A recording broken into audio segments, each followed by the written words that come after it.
আসসালামু আলাইকুম প্রিয় দর্শক, আমরা যে আলোচনায় আপনাদের সকলকে আমন্ত্রণ জানাচ্ছি। দক্ষিণ ও মধ্য এশিয়ার ডোনাল্ড ট্রাম্পের বিশেষ দূত এবং ভারতের মার্কিন রাষ্ট্রদূত সার্জিও গোরের বাংলাদেশের আসন্ন সফর নিয়ে গতকাল কথা বলেছিলাম।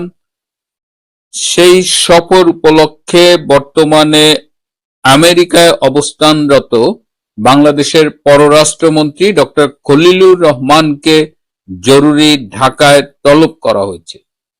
কেন তলব করা হলো এবং যখন রেকর্ড করছিলাম তখন শেষ মুহূর্তে খবর পেলাম ঢাকায় জামাতে ইসলামের এমপি নজরুল ইসলামকে দল থেকে বহিষ্কার করা হয়েছে এবং দক্ষিণ এশিয়া এবং এশিয়ার জন্য 40% ছাড়ে এলএনজি অর্থাৎ লিকুইড ন্যাচারাল গ্যাস বিক্রির একটা প্রস্তাব দিয়েছে রাশিয়ার প্রেসিডেন্ট ভ্লাদিমির পুতিন। এই বিষয়গুলো নিয়ে আজকে কথা বলবো, শেষ পর্যন্ত সাথে থাকবেন।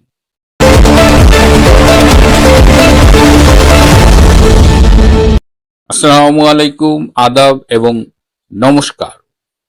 গতকাল বিস্তারিত বলেছিলাম তাৎক্ষণিক একটি ভিডিও বিশ্লেষণে যে সার্জিও গোর কেন আসছেন এবং সার্জিও গোর কেন আসছেন এটি নিয়ে সরকারের পক্ষ থেকে অনেক তথ্য সংগ্রহ করা হয়েছে। এখন মোটামুটি নিশ্চিত যে বাংলাদেশ সরকারের চীনের প্রতি যে নতুন কূটনৈতিক সম্পর্ক এবং চীনের সাথে যে অতিরিক্ত মাখামাখি তাতে আমেরিকা নিঃসন্দেহে ক্ষুব্ধ হয়েছে এবং বাংলাদেশে যিনি মার্কিন রাষ্ট্রদূত রয়েছেন ব্রেন্ট টি ক্রিস্টেনসন, যার অন্যতম অ্যাসাইনমেন্ট ছিল বাংলাদেশে চীনের প্রভাব কমানো, তিনি সেখানে সাফল্যের সাথে ব্যর্থ হয়েছেন এবং যখন বাংলাদেশ চীনের সাথে সম্পর্ক একটু বাড়াবাড়ি রকমের এগিয়ে নিয়ে যাচ্ছে তখন দেখা যাচ্ছে যে এই ঢাকার মার্কিন রাষ্ট্রদূত ব্রেন্ট টি ক্রিস্টেনসন রাজশাহীতে বসে হাঁসের মাংস খাচ্ছেন। সুতরাং এবার সার্জিও গোর নিজেই বাংলাদেশে আসছেন এই বিষয়টি নিয়ে আলাপ করতে এবং সার্জিও গোরের এই সফরকে অত্যন্ত গুরুত্বের সাথে নিয়েছেন তারেক রহমান সরকার এবং সার্জিও গোরকে ঠিকমতো ফেস করবার জন্য তারা এখন থেকেই প্রস্তুতি নেওয়া শুরু করেছে এবং এই প্রস্তুতির অংশ হিসাবে বর্তমানে আমেরিকায় অবস্থানরত ডক্টর খলিলকে জরুরি ভিত্তিতে ঢাকায় তলব করা হয়েছে। ডক্টর খলিলের 28শে জুলাই ফেরবার কথা ছিল এবং সেই অনুযায়ী 29শে জুলাই সার্জিও গোরের বাংলাদেশে সফরে আসার কথা ছিল, কিন্তু এখন এই পরিবর্তিত পরিস্থিতিতে ডক্টর খলিল হয়তো 28শে জুলাইয়ের আগেই আসবেন এবং তার সরকারের পক্ষ থেকে প্রস্তুতি নেবেন যে সার্জিও গোর যে বিষয়গুলো নিয়ে কথা বলবেন সেই বিষয়গুলো নিয়ে বাংলাদেশ কিভাবে রেসপন্ড করবে। এবং আরেকটি বিষয় যেটি আমি কালকে হিন্টস দিয়েছিলাম যে সার্জিও গোর বাংলাদেশে আওয়ামী লীগের রাজনীতির এই যে নিষেধাজ্ঞা, কার্যক্রমের উপরে নিষেধাজ্ঞা, সেটি নিয়ে কথা বলবেন। বাংলাদেশে বর্তমানে যে মানবাধিকার বিপর্যয় চলছে, গণতন্ত্র হুমকির মুখে, এই যে জঙ্গিবাদের উত্থান, এই সব বিষয়গুলো নিয়েই তিনি কথা বলবেন এবং অবশ্যই তিনি শেখ হাসিনার যে তথাকথিত বিচারের মাধ্যমে একটি রায় দেওয়া হয়েছে সেই বিচার নিয়েও তার এই সফরে তিনি কথা বলবেন। সুতরাং বাংলাদেশ সরকার একটু দেরিতে হলেও বুঝতে চেষ্টা করছে যে এটা একটা রুটিন সফর নয় এবং এই সফরে তাদের মোটামুটি আসামির কাঠগড়ায় যদি বলি দাঁড়ানো থাকতে হবে এবং সার্জিও গোরকে তারা কিভাবে মোকাবেলা করবেন সেটি নিয়েই আলোচনা হচ্ছে।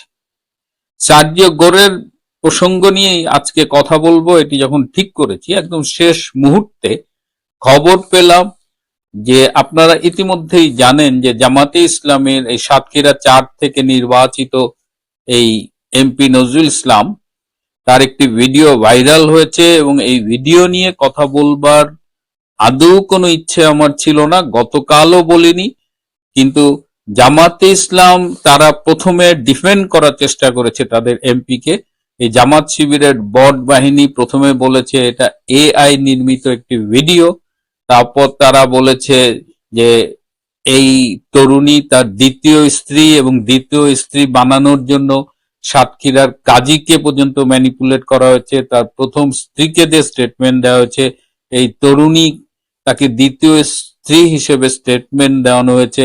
ইভেন এই তরুণীর বাবা, যার বয়সও অনেক কম, তাকে দিয়ে পর্যন্ত স্টেটমেন্ট দেওয়া হয়েছে। অর্থাৎ একটি মিথ্যাকে ঢাকতে অসংখ্য মিথ্যের অবতারণা করা হয়েছে। যাই হোক, জামায়াতে ইসলামী আজকের পার্টির ডিসিশন মেকিং বডি থেকে তারা সিদ্ধান্ত নিয়েছে যে এই এমপিকে দল থেকে বহিষ্কার করা হয়েছে এবং তারা নির্বাচন কমিশনেও জানাবে, যার ফলশ্রুতিতে হয়তো আশা করা যায় যে তার এমপিশিপও ক্যান্সেল হয়ে যেতে পারে।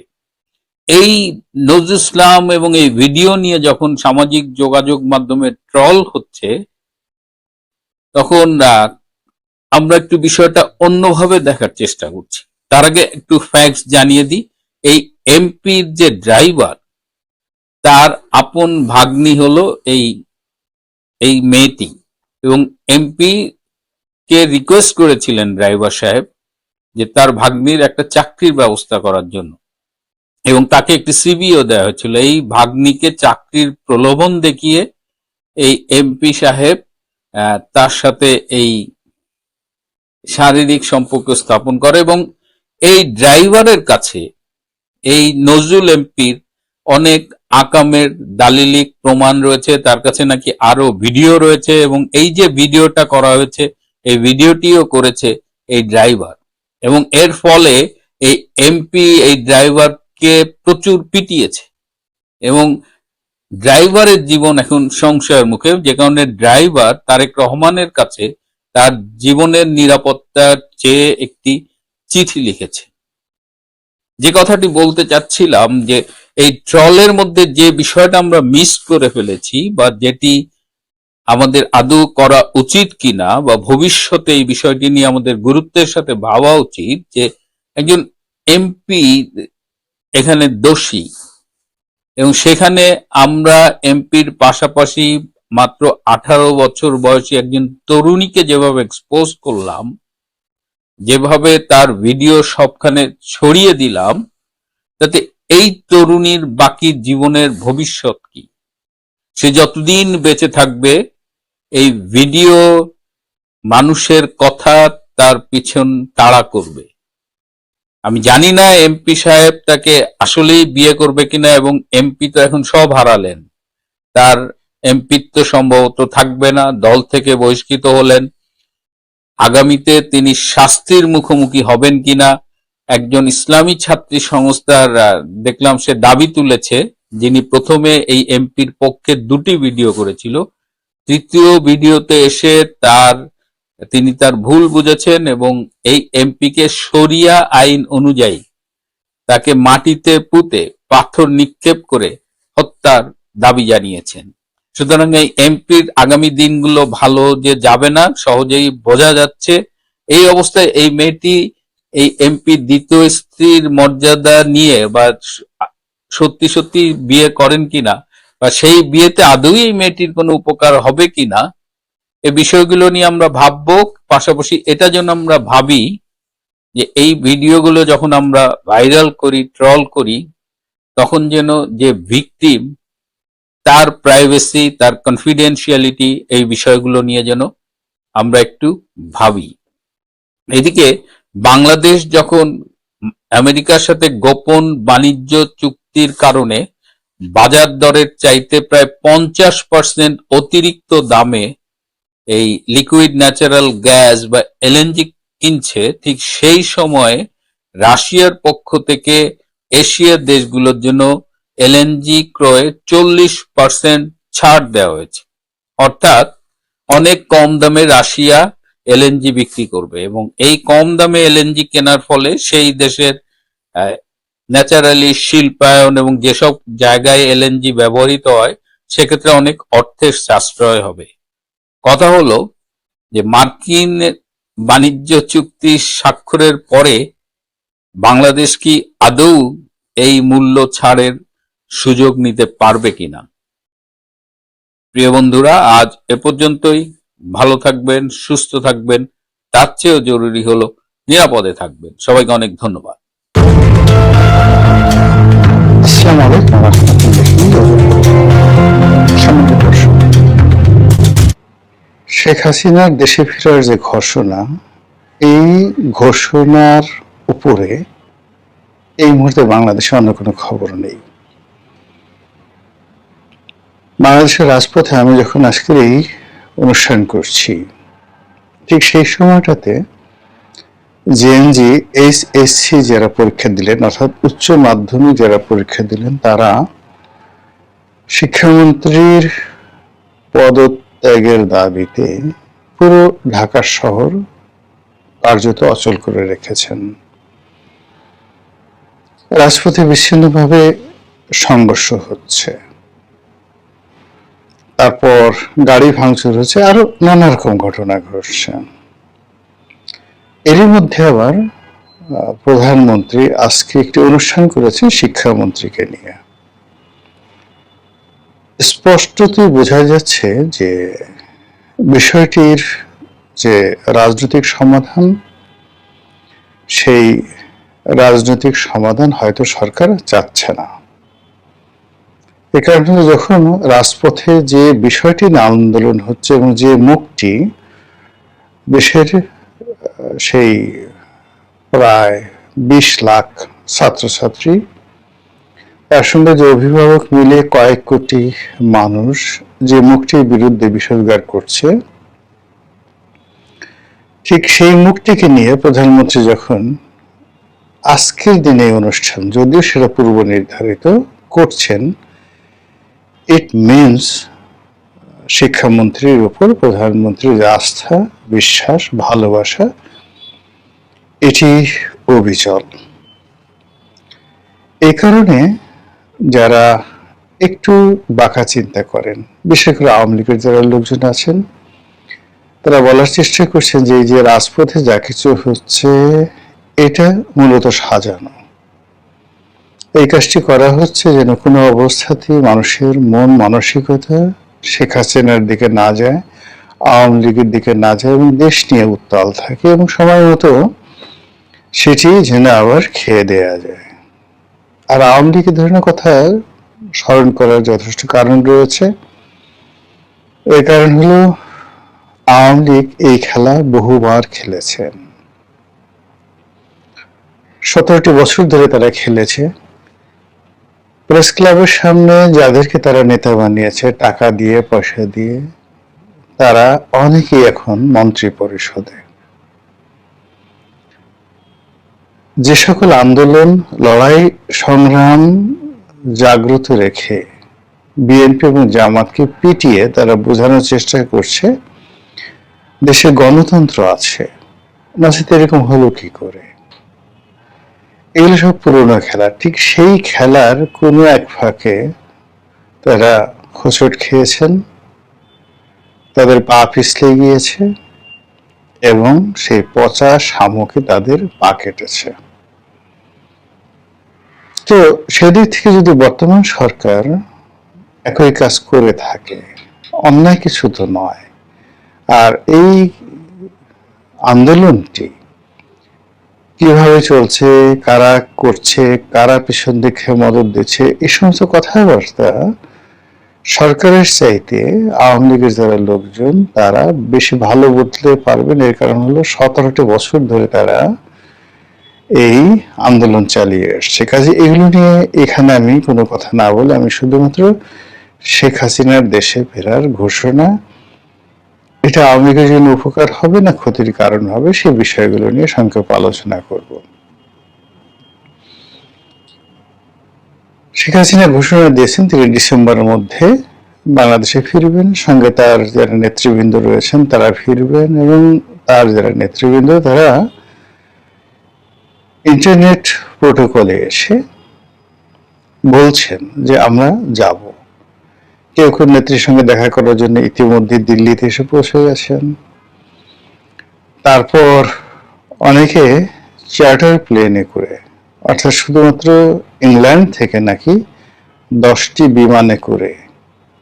বিমানে করে নেতাকর্মীরা বাংলাদেশে আসবেন। তাহলে 747 যে বিমানগুলো আছে বা এয়ারবাসের যে হাইয়েস্ট ক্যাটাগরির প্যাসেঞ্জার বিমানগুলো আছে সেগুলো চার্টার্ড করে আওয়ামী লীগের যারা লোকজন আছেন তারা যদি একসঙ্গে শুধুমাত্র ইংল্যান্ড থেকে 2 থেকে 3,000 লোক আসেন, আরো বেশি আসতে পারবে, 3,000 লোক তারা যদি আসেন, আবার যদি সেই চার্টার প্লেনে করে ইউএসএ থেকে এইভাবে 3-4 হাজার লোক আসে, ভারত থেকে 4-5 হাজার লোক আসে,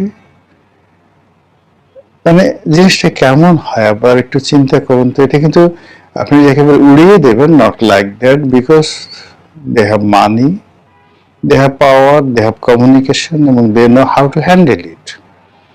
এটি বিমান কি করে চার্টার করে, এবং সেই চার্টার বাংলাদেশের এখন সরকারের যারা কর্তব্য ব্যক্তি রয়েছে তারা বোঝার আগেই এমন একটা ভাবে তারা কোনো রকম ঘোষণা না দিয়ে অলানে ছাড়েন, 1 ঘন্টার নোটিশে, 2 ঘন্টার নোটিশে, 3 ঘন্টার নোটিশে ঢাকা এয়ারপোর্টে চলে এলো দিল্লি থেকে, তারপর যাকে বলা হয় ইংল্যান্ড থেকে, আমেরিকা থেকে, এমনকি মধ্যপ্রাচ্য থেকেও আসতে পারে, দুবাই থেকে আসতে পারে, তাদের সেখানে অনেক যাকে বলা হয় লোকজন রয়েছে। এই জিনিসটি কল্পনা করুন, জাস্ট ইমাজিন। হওয়ার সম্ভাবনা 1% যদি নাও থাকে তবুও কল্পনা করুন এটা হতে পারে। আবার ধরুন এই যে যত কথাবার্তা হলো, ঘোড়ার ডিম কিছুই হলো না, কেউ এলেন না। ডিসেম্বর মাসে তারা জাস্ট জোরে একটা হাসি দিয়ে বললেন যে আমরা 16 তারিখে আসছি, আচ্ছা 7 তারিখে আসছি। ওই দিন শ্বাস রব রব ভাব, চারিদিকে মানে আজকে নেত্রী আসবেন, আওয়ামী লীগের লোকজন ধরপাকড় হচ্ছে, বাড়ি বাড়িতে গিয়ে থানা পুলিশ প্রশাসন যাচ্ছে, যেখানে যেখানে আওয়ামী লীগ আছে সেখানে ছাত্রদল, যুবদল, শিবির সবাই দল বেঁধে এনসিপি যারা লোকজন আছে খুঁজছে, ধরো যেখানে আওয়ামী লীগ সরেয়া এবং নৌকা রয়েছে সব জায়গাতে ধরো এবং সবাইকে আচ্ছা মতো ডলা দাও। আচ্ছা, এরকম চলতে থাকলো। যারা সাধারণ মানুষ তারা অভিশাপ দেওয়া শুরু করলো, গালাগালি করা শুরু করলো, এবং যাদের যাওয়ার কথা এয়ারপোর্টে তারা কেউ গেলেন না, আর যাদের আসার কথা তারা কেউ এলেন না। তারা বিদেশে বসে বললেন যে শুধু আসতে চেয়েছি, এতেই এত ভয়, আর যদি আসতাম তাহলে কি হতো। এরকম নজির তো আছে রাজনীতিতে। এবার ধরুন 23শে জুন আওয়ামী লীগের প্রতিষ্ঠা বার্ষিকীতে বিরাট কিছু হবে,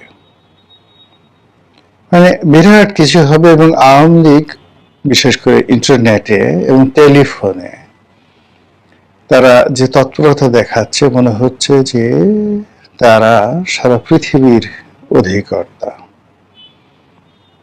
যেখানে একটা নম্বর থেকে টেলিফোন করে বড় বড় পুলিশ কর্মকর্তাদেরকে গালাগাল করা হচ্ছে, বিভিন্ন মানুষকে হুমকি ধামকি দেওয়া হচ্ছে, তারপর বিভিন্ন force, cyber force, guerrilla force, 71 force, 24 force, অসংখ্য নামে সব বাকি সব ভয়ঙ্কর প্রোফাইল পিকচার তৈরি করে বিভিন্ন মানুষকে টেলিফোন করে তাদেরকে ভয় দেখানো হচ্ছে। আচ্ছা, তো এই যে ভয় দেখানোর তাদের যে কৌশল, সেই কৌশল তারা চালিয়ে যাচ্ছে, এবং একই সঙ্গে বিভিন্ন মাধ্যমে যারা সামাজিক মাধ্যমে যোগাযোগ রাখেন তারা, এরপরে যারা আওয়ামী লীগ সরকারের জামানাতে অলিগার ছিলেন,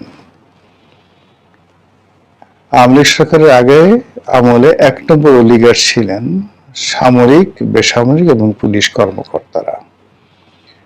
তখন একজন সচিব, সেটা যে নামে আপনি তাকে ডাকেন, যারা শেখ হাসিনার খুব কাছাকাছি ছিলেন তাদের ক্ষমতা 100 জন মন্ত্রী বা এমপির সাথে বেশি ছিল। এরকম অনেক সচিব ছিলেন, এরপর কিছু ব্যবসায়ী ছিলেন, কিছু সাংবাদিক ছিলেন। মানে এই সব মিলে যে একটা অলিগার শ্রেণী, হাতে গোনা কয়েকজন ছাড়া প্রায় সবাই কিন্তু নিরাপদ দেশের বাইরে আছেন। সাম্প্রতিক সময় আপনি দেখবেন তারা সাক্ষাৎকার দিচ্ছেন, শেখ হাসিনাকে ডিফেন্ড করছেন, তাদের জমানাকে তারা ডিফেন্ড করছেন এবং তারা যে কোনো অন্যায় করেনি সেই কথাগুলো বলার চেষ্টা করছেন। এই সিমটম তারা ডিসেম্বরের আগে অনেক কিছুই তছনছ করতে চাচ্ছে। কিন্তু এখানে যে বিষয়টি হলো যে আমরা যারা এই বাংলাদেশে আছি,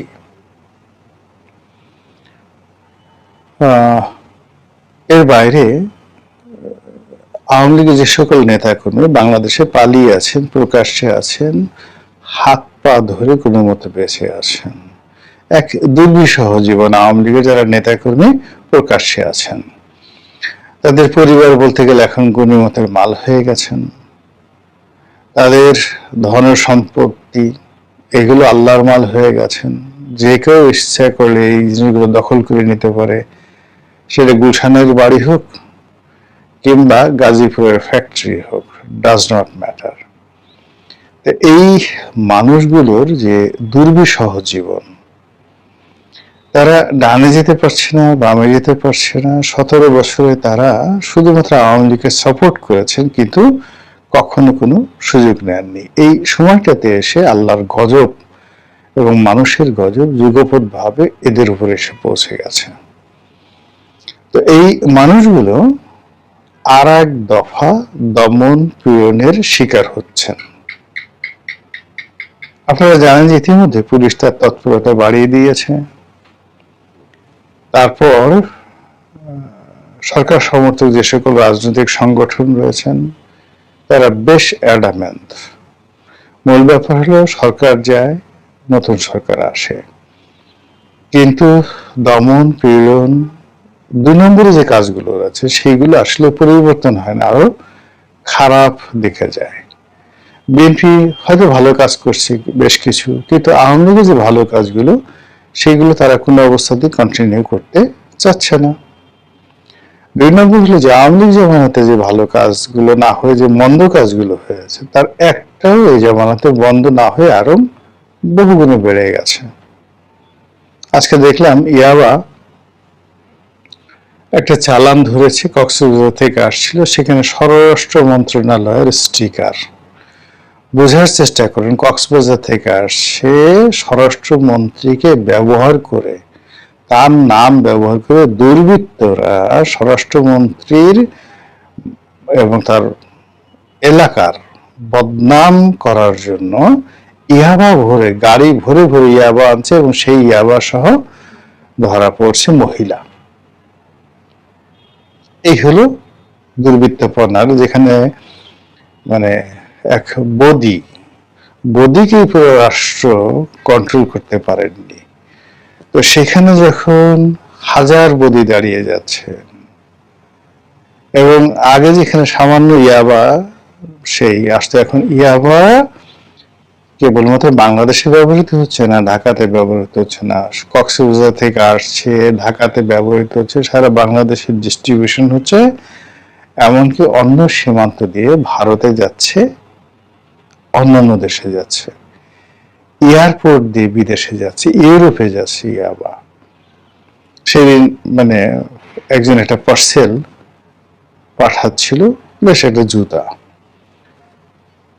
তো সে বলল যে এটা এয়ারপোর্টে একটা ভয়ঙ্কর অবস্থা, এখন সন্দেহ হলে স্ক্যানিং করে, একটু জুতার সোল মোটা দেখলে সেই জুতাটা কাটে, যেটার মধ্যে ইয়াবা পাচার করা হলো কিনা।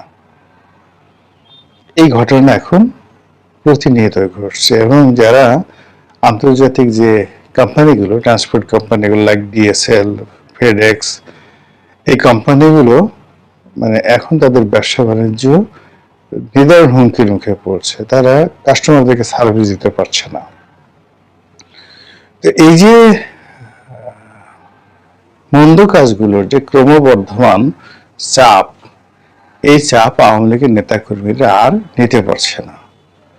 মামলা হয়েছে, মোকদ্দমা হয়েছে, মার খেয়েছে, বাড়ি ছেড়েছে, যে কটা টাকা ছিল সেগুলো শেষ হয়ে গেছে এবং এমন একটা অবস্থায় পৌঁছে গেছে যে দেখা গেল একজন এমপি কিংবা একজন মেয়র বা একজন প্রশাসক, জেলা প্রশাসক মানে জেলা পরিষদের যে প্রশাসক ছিলেন, তো ওনারা অনেকেই